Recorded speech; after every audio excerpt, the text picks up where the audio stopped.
Now, I can tell you what, if they look at you with the face of absolute terror, well, then you'll know the game's up. You'll know that they were bullshitting you.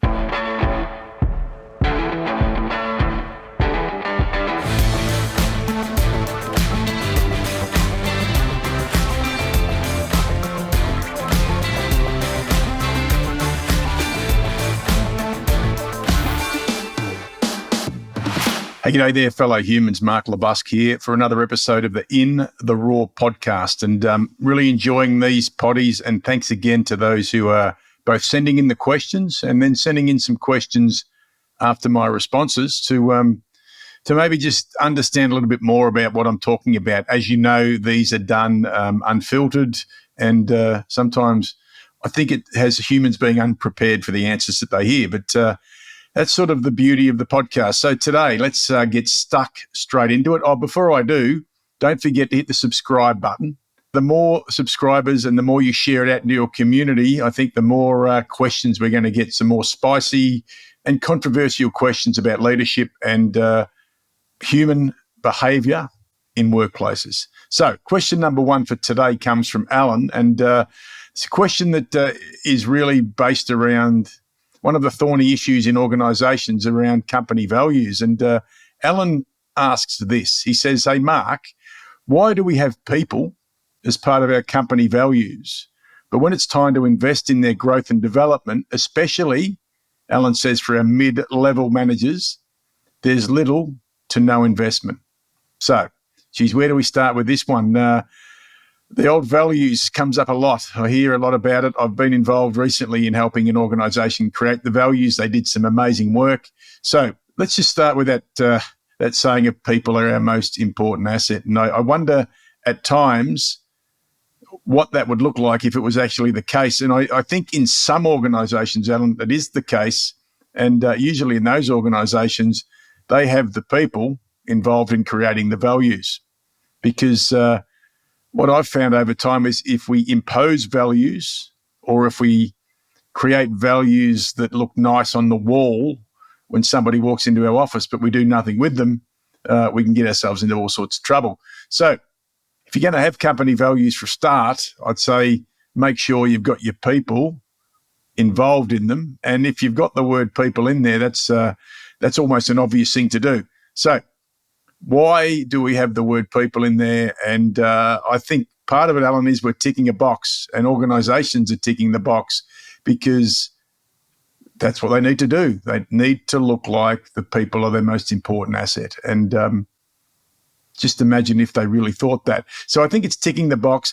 And when we tick the box on things and when we put those lovely words into values, and when organisations do, it also makes people feel good, because there was some sort of policy there that talked about people and how important they were and how much we value them and how they should be incorporated in our values. So I guess for those who have the opportunity to create them and maybe impose them, it gives them some sort of sense of satisfaction. Perhaps it's another way to appease their board. When they're talking to the board about the people stuff, they can say, well, we've got people in our values and we really, really we treasure the work they do. We appreciate what they do. And then we get to this other part that you say here, is if people are so important, why are we not developing them so much? Well, I get a bit of a sense that the mid-level, or what I call the engine room of the business, tends to miss out on this stuff. What I tend to see over time in organisations that don't do this well, it seems to be that the top level spend most of the budget, and on the few, and the budget gets chewed up and churned up in things like off-site love-ins, maybe getting some sort of fancy consultant in like myself to do some work with them, or going to do an MBA, or they may go offshore and go and do some sort of program at one of the prestigious colleges or universities overseas. And when I think about that, I think about climbing the ladder. I think about selfishness. I think about positioning and posturing. And I certainly don't think about the word people in there. So maybe there's just a little bit of selfishness going on here, Alan, that when it really comes down to the rubber hitting the road, that we can put whatever we want to put in the value statement. But let me tell you, if it's not being lived, well, then very, very quickly, the people, and let's talk about the people through the middle, start to feel that pretty quickly, because I think they're the people that need the most investment in their development, because they've got so much to do. They're trying to work at managing up. That would be some nice developmental work for them, and keeping the wolves at bay. They're trying to work with their people that are reporting to them the day-to-day challenges that come up with people management, even at times being counsellors for their people. So there's such a breadth of opportunity to do something for those people in developing them, but maybe that the words on the wall seem to be enough when really the words on the wall aren't doing the work. And I sort of see it these ways. There's the executive getting the work. Maybe there's a few next in lines getting some of that money put into their development. And there's also a little bit of stuff done with the high potentials, maybe doing some work there, which I think is really, really important. But don't forget people.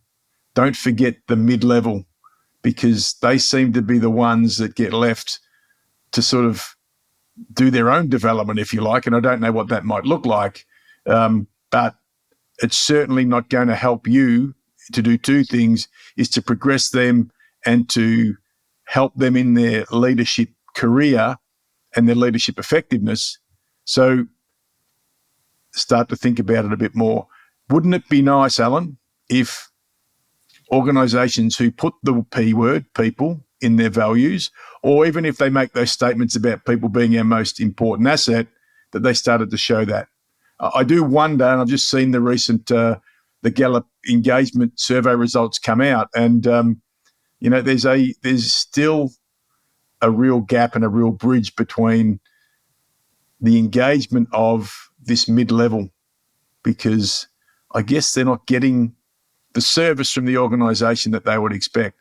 So to any organisation, to anyone in a position listening to this who has the opportunity to both put those words in and then walk your talk, start to think about, what are you going to do? What sort of investment can you do? And it doesn't need to be over the top. I know times are pretty tight with money, but what about doing some internal stuff where your people get an opportunity maybe to learn from each other, or to learn from some mentors or some coaches within the business? Stop being selfish. Stop positioning yourself. Stop posturing yourself. Stop creating opportunities in your own career, and start to do that for your people.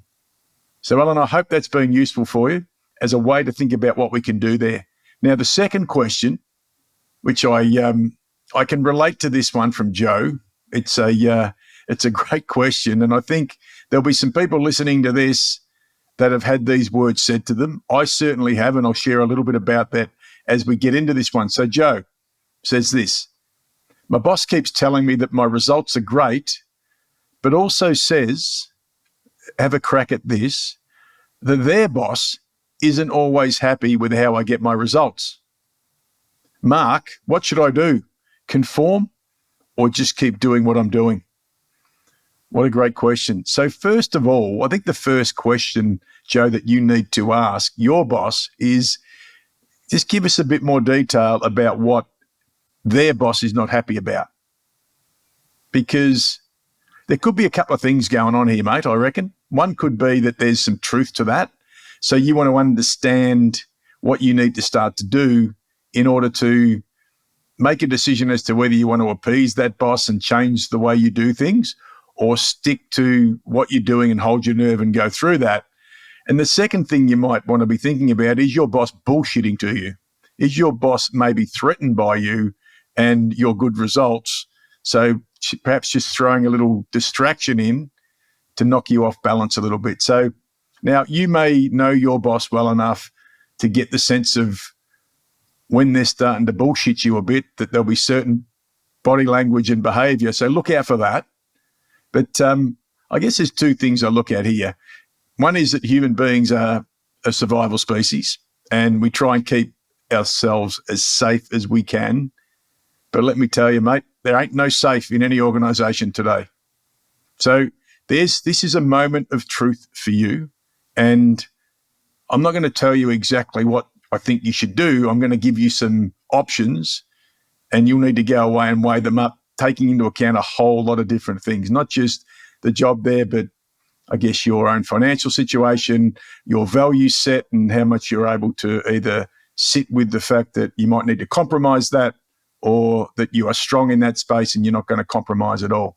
So here's the two things for you to think about. Number one, fall into line. Yep, fall into line with what your boss says, and then just cleverly start to manage your way through that.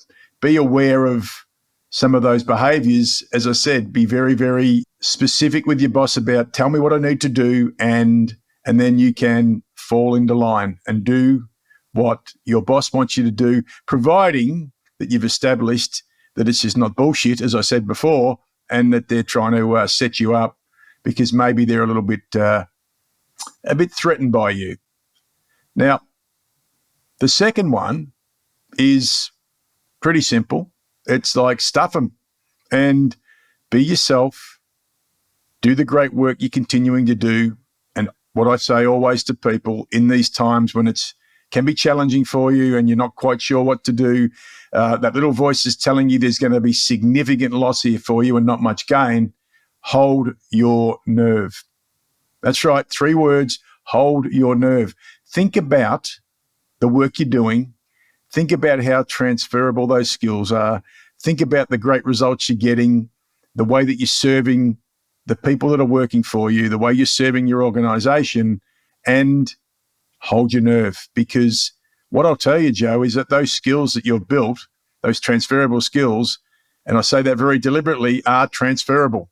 So you either put up with it and you fall back into line and you play the safe game. And as I said before, the safe game might be appeasing your boss, but really that's not so safe for you, or you keep doing what you're doing. I was once told, Joe, that I didn't look stressed enough at work. Now, I was told that at the end of a performance review, and I think that was just about it for me, because apparently working long hours and looking stressed and not having coffees with your people and not laughing and joking with your people, even though the results are incredible, apparently I didn't look stressed enough. And what it came down to, I was told in the end that my boss's boss, so I've been in this same place as you, mate, was not happy with the way I was showing up. Now, never mind the results. It's all about the optics, which is bullshit, because I've seen a lot of people who run around like busy fools who stay for 13, 14 hours a day because presenteeism is the way they survive. And they do stuff all.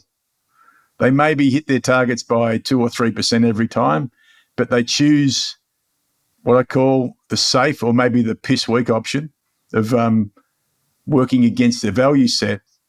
So just be really, really conscious that you don't fall into line. Maybe have some conversations with some other people who you respect and think about how you're going to approach it differently.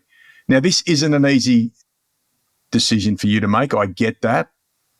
But, mate, I'm getting a sense you're very employable with the way that you're managing and then what you've described here. So be prepared to take a risk, have a very, very honest conversation with your boss, and you might even put this to them. Why don't you ask them if you can go and have a chat to their boss to really fully understand what's going on? Now, I can tell you what, if they look at you with the face of absolute terror, well, then you'll know the game's up. You'll know that they were bullshitting you. Now, if they offer you that invitation, go and have the conversation, and then it'll really let you know whether or not this is the organisation for you to be working in. If you get the same speech and it's a bit like, we like your results, but we don't like the way you go about it, maybe, just maybe, Joe, you should go and work somewhere where they appreciate you as a human being and the way you do things, and they'll accept that, and then they'll appreciate the results that you get. A couple of great questions. Again, remember, folks, send your questions in. I still get some pretty cool questions. I've got a few more to get through in the next 4 or 5 episodes, but send them in now and you'll come up in the next sort of 2 to 3 months. Hey, if you love this one, give us a 5-star rating. Leave us a little note about why you loved it. And if you liked it, share it with your friends. Maybe, just maybe, You're having some conversations about values at the moment. Maybe, just maybe, you're in a bit of a conflict around trying to appease people in the business by having to change your behaviors and your value set, but you're not prepared to do that. So, as I always say at the end, let's keep it simple, keep it practical, and let's keep talking about stuff that no one wants to talk about, but everyone loves listening to. That's In the Raw for this fortnight. We'll catch you next time. Bye for now.